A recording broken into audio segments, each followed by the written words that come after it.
માનનીય ધારાસભ્ય શ્રી ગોપાલભાઈ ઇટાલિયન એમનો એક સોશિયલ મીડિયામાં વિડીયો સાંભળેલો હતો. ધર્મની બહુ અદ્ભુત વ્યાખ્યા એમણે કરી કે ધર્મ એટલે શું? ધર્મ એટલે બીજું કાંઈ નહીં, માણસની ફરજ, માણસની અંદર રહેલું જે કર્તવ્ય છે, માણસની માનવતા છે ને, એ જ મોટામાં મોટો ધર્મ છે.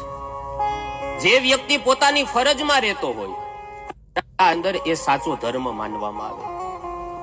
કોઈ સરકારી કર્મચારી હોય અને એ સરકારી કર્મચારી પોતાની ઓફિસ ઉપર પોતાના પદ ઉપર બેઠો હોય અને કોઈ ગામનો ખેડૂત આવે ને એની પાસે ફાઇલ પાસ કરાવવા માટે આવે અને કદાચ લાખ રૂપિયાની લાંચ દઈને એમ કે ભાઈ આ ફાઇલ પાસ કરી દો, અને ત્યારે પેલો કર્મચારી એમ કે ના ભાઈ, આ લાખ રૂપિયા તારી પાસે રાખ, મારું કર્તવ્ય છે, મારી ફરજ છે, આ ફરજ છે ને એ ધર્મ છે, હાલે આ લાખ રૂપિયા તારી પાસે રાખ, સરકાર જે પગાર આપે ને એમાં મને સંતોષ છે.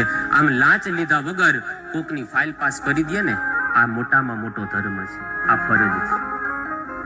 જે વ્યક્તિ પોતાની જીવનની ફરજ ચૂકી જાય, સમજવાનું કે ધર્મ ચૂકી ગયો, એ વ્યક્તિ અધર્મી છે. ધર્મી માણસ આમ કઈ ઓલું પેલું હોય ને અધર્મી માણસને માથે સિંગડા હોય ને એવું ન હોય. જે પોતાનું કર્તવ્ય ચૂકી જાય, જે પોતાની ફરજ ચૂકી જાય એ વ્યક્તિ અધર્મી છે. આ દેશના નેતા જેના હાથમાં સત્તા હોય, જનતાને આપેલા વચનોને સમયે સમયે પૂર્ણ ન કરતા હોય તો એ નેતા પણ મોટામાં મોટા અધર્મી. જે પોતાના જીવનની ફરજ ચૂકી જાય એ અધર્મી છે. મેં અગાઉ પણ કીધું.